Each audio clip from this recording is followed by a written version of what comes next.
Bahkan di Jerman pun ada orang-orang yang hidupnya di bawah pas-pasan, guys. Hai teman-teman semua, ketemu lagi sama aku Kati di channel YouTube aku. Makasih ya teman-teman, kalian udah klik dan nonton video ini. Balik lagi ke channel aku.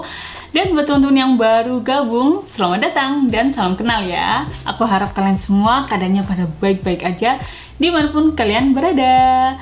Duh, kayaknya udah agak lama nih ya teman-teman aku nggak upload video kolaborasi bareng teman-teman vloggers Indonesia di mancanegara. Nah sekarang saatnya aku upload video kolaborasi lagi. Dan tema kali ini tuh seru banget teman-teman, yaitu stereotypes. Jadi di video ini kita bakal bahas stereotype orang-orang di banyak negara, Inggris, Perancis, Australia, dan Jerman juga. Link video teman-teman kolaborasi aku tulis di kolom deskripsi di bawah ya teman-teman.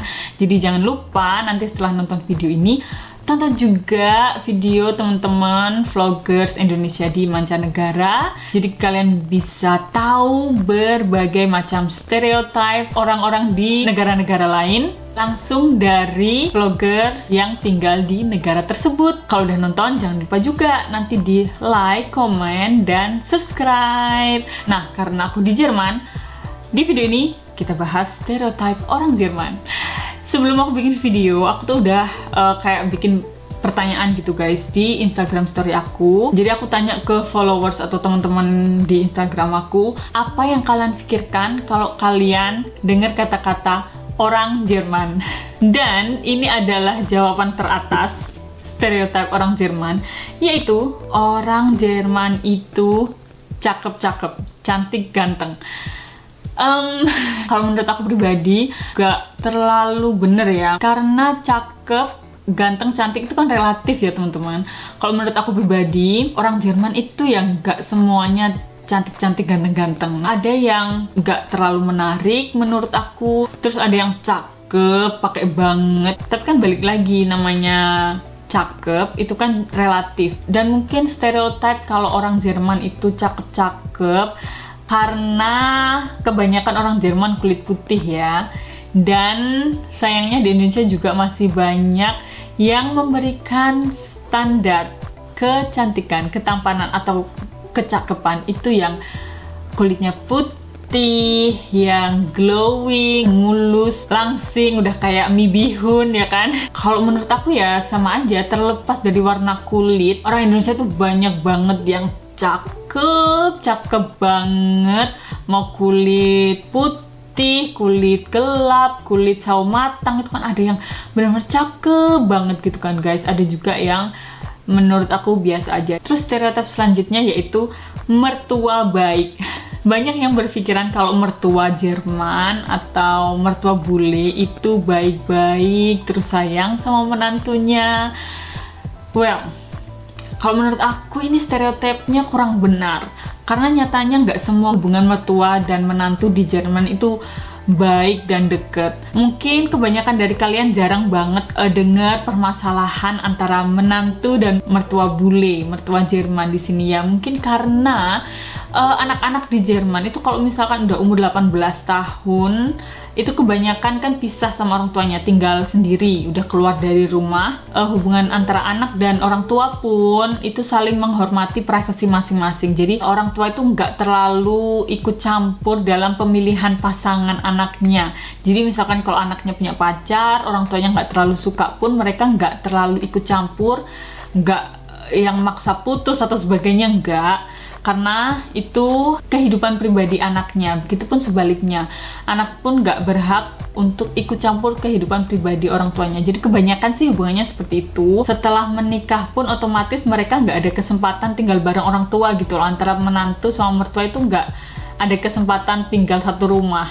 Jadi karena jarang ketemu, itu kenapa jarang terdengar keluhan atau masalah antara menantu dan mertua bule. Aku juga lumayan sering dengar cerita tentang menantu Asia yang kurang cocok sama mertuanya dan sebaliknya. Kalau aku pribadi, hubungan aku sama mertuaku itu tuh bisa dibilang gini, teman banget, teman deket. Aku tuh merasa beruntung banget karena mertuaku itu orangnya easy going dua-duanya, terus open minded, dan bisa dibilang mereka itu cool parents. Jadi orang tua yang santai lah, kayak teman sendiri. Stereotip selanjutnya yaitu orang Jerman itu gila bola, suka banget sama sepak bola. Ya itu benar, kalau stereotip yang ini benar. Apalagi sekarang kan lagi Piala Eropa nih, kebanyakan orang tuh up to date banget. Apalagi tim sepak bola Jerman kan termasuk tim sepak bola unggulan juga kan. Kalau lagi musim pertandingan kayak gini, di supermarket itu juga banyak banget dijual souvenir-souvenir, bendera. Terus stereotip yang selanjutnya, orang Jerman itu pekerja keras, semuanya dikerjakan sendiri. Ya itu bener banget. Jadi orang Jerman itu kalau kerja itu bener-bener serius. Profesionalitas itu dijunjung tinggi di sini. Terus kebanyakan orang Jerman pekerjaan ditinggal di tempat kerja. Jadi mereka tuh benar-benar fokus kerja keras dan profesional di tempat kerja aja. Begitu selesai kerja, selesai jam kerja, ya udah itu mereka waktunya ngurusin kehidupan pribadinya mereka. Quality time sama keluarga, ketemu teman-teman, seneng-seneng.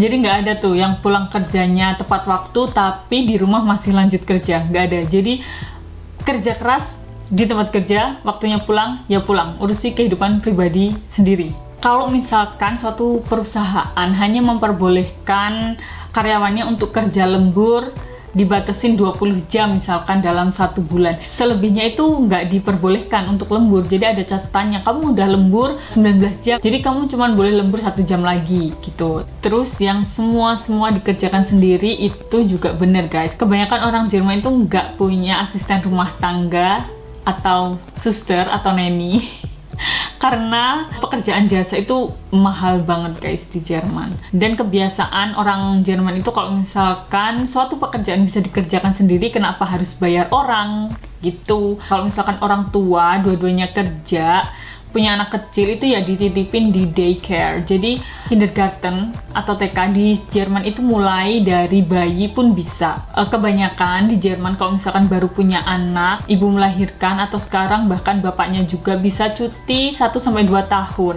buat merawat bayinya sampai bisa ditaruh di kindergarten atau TK. Tapi nggak semua punya kesempatan cuti sepanjang itu. Jadi cutinya pendek beberapa minggu, anaknya masih bayi ditaruh di kindergarten atau TK tersebut. Jadi di sini tuh semuanya disebut TK. Kalau di Indonesia kan masih dipisah-pisah ya, kayak playgroup, terus TK mulai umur 4 atau 5 tahun ya kalau nggak salah. Jadi sebelumnya kan ada playgroup dan lain-lain. Nah kalau di Jerman itu semuanya disebut TK. Jadi satu. Jadi ada yang mulai dari bayi sampai nanti dia mau masuk SD gitu. Selain itu, bahkan bangun rumah di Jerman itu juga kebanyakan dikerjakan sendiri sama pemilik rumahnya.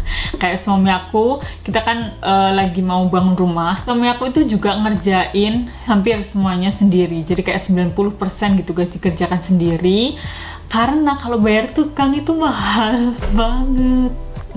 Nanti kalau misalkan ada yang nggak tahu atau perlu bantuan, baru panggil 1 atau 2 orang ahli bangunan untuk bantu ngawasin dan ngasih arahan dalam pembangunan rumah tersebut. Jadi di Jerman tuh udah biasa kalau misalkan orang mau bangun rumah itu kebanyakan dikerjakan sendiri. Maka dari itu kebanyakan orang Jerman juga punya skill untuk membangun rumah. Dan bangun rumah itu juga butuh waktu yang lama, bisa 2 tahun lebih karena dikerjakannya juga sedikit-sedikit. Jadi habis kerja di kantor, nanti pulang nerusin bangun rumah, weekend nerusin bangun rumah gitu. Stereotip selanjutnya yaitu orang Jerman kaya-kaya.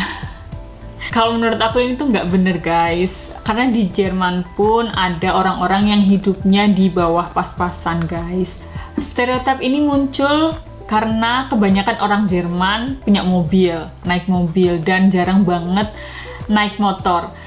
Well, mobil itu guys merupakan kendaraan yang dibutuhkan, maksudnya udah umum gitu loh orang punya mobil, dan mobil itu nggak selalu mahal. Di sini ada yang mobil harganya lumayan tapi udah bagus. Setiap tahun mobil itu kan harus dicek kan kelayakannya. Jadi walaupun mobil yang keluaran lama, tapi kalau misalkan masih memenuhi kriteria untuk dipakai, ya bisa tetap jalan. Terus kenapa orang Jerman jarang yang ada naik motor atau punya motor? Sebenarnya nggak naik motor itu karena keadaan iklim juga guys. Di Jerman tuh nggak mungkin kita naik motor sepanjang tahun kayak di Indonesia, karena iklim atau suhunya itu kan bisa ekstrim banget. Kalau misalkan musim dingin itu bisa di bawah 0 derajat Celcius. Dan jalanan itu kan bisa jadi beku, dan itu terlalu berbahaya dan tidak memungkinkan untuk naik motor di musim dingin. Orang-orang naik motor pun kalau pas musim semi, musim panas, atau awal musim gugur, karena hawanya masih hangat, cuacanya bagus, jadi cocok untuk berkendara, naik motor atau sepeda. Dan menurut orang sini, naik motor itu juga termasuk lebih berbahaya daripada naik mobil. Terus nggak semua orang Jerman juga punya mobil.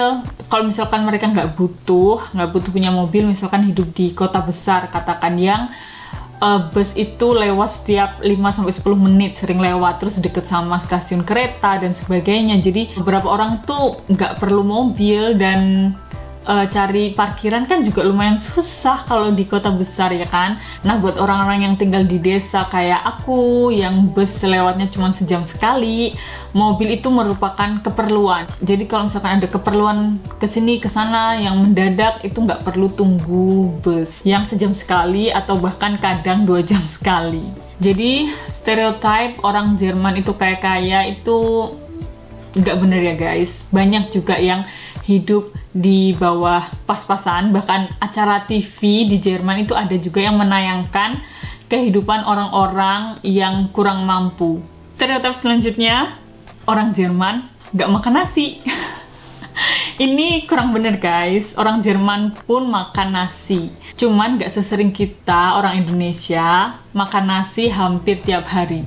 Jadi kalau orang Jerman itu juga makan nasi, cuman jarang banget, karena makanan pokoknya itu kan roti atau kentang, bisa kentang tumbuk, kentang rebus, atau sayuran campur gitu yang jadi makanan pokok. Terus nanti ada makanan pendampingnya kayak daging atau ayam dan sebagainya. Tapi tetap makan nasi. Di supermarket pun ada jual beras, cuman beras yang ada di supermarket itu kemasan kecil 1 kilo ya, karena kan nggak setiap hari makan nasi kan guys, jadi adanya kemasan kecil. Kalau mau beras yang kemasan agak besar, ke toko Asia. Terus stereotip terakhir yang mau aku bahas, yaitu orang Jerman itu mengerjakan segala sesuatu serba mesin. Kalau ini ada benernya, karena di rumah-rumah Jerman itu hampir semuanya jelas punya mesin cuci, mesin pengering pakaian. Soalnya kan di Jerman nggak sepanjang tahun ada sinar matahari. Kalau misalkan musim dingin, musim gugur itu kan nggak ada sinar matahari, jadi nggak bisa jemur baju di luar guys. Harus pakai pengering, atau kalau nggak punya mesin pengering pakaian ya dijemur di dalam rumah. Terus hampir setiap orang yang minum kopi itu di rumahnya pasti punya mesin kopi. Terus di Jerman itu juga ada mesin cuci piring. Jadi cuci piring itu pun nggak harus dikerjakan dengan manual atau dengan tangan. Jadi kalau habis masak-masak yang banyak banget, gampang tinggal masukin ke mesin pencuci piring. Kecuali untuk alat masak atau alat makan yang udah ada peringatannya nggak bisa masuk atau dicuci di mesin cuci piring, jadi harus dicuci pakai tangan. Jadi bisa hemat waktu, praktis, dan bersih. Hemat waktu dan jauh lebih efisien. Orang Jerman tuh mengutamakan efisiensi guys, jadi nggak mau ribet.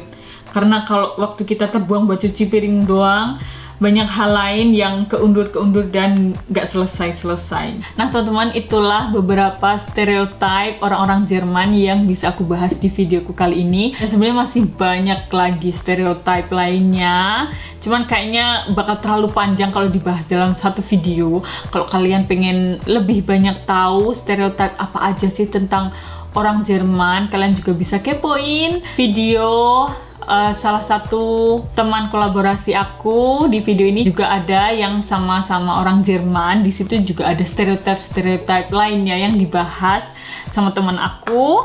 Dan selain itu ada lagi stereotip orang-orang dari berbagai negara lainnya yang dibahas sama teman-teman kolaborasiku kali ini.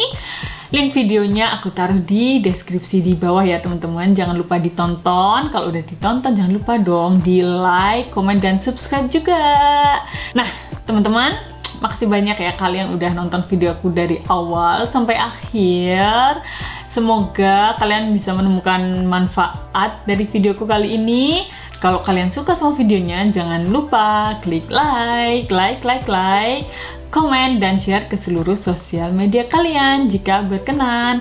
Aku juga mengucapkan terima kasih banyak banget buat teman-teman yang udah subscribe channel aku, karena subscribe kalian itu bener-bener berarti banget guys buat aku, bener-bener jadi penyemangat aku buat terus berkembang di channel YouTube aku. Buat teman-teman yang belum subscribe, boleh dong di subscribe sekarang, karena subscribe itu masih gratis. Kita ketemu di video selanjutnya ya teman-teman. Jaga kesehatan, sampai jumpa.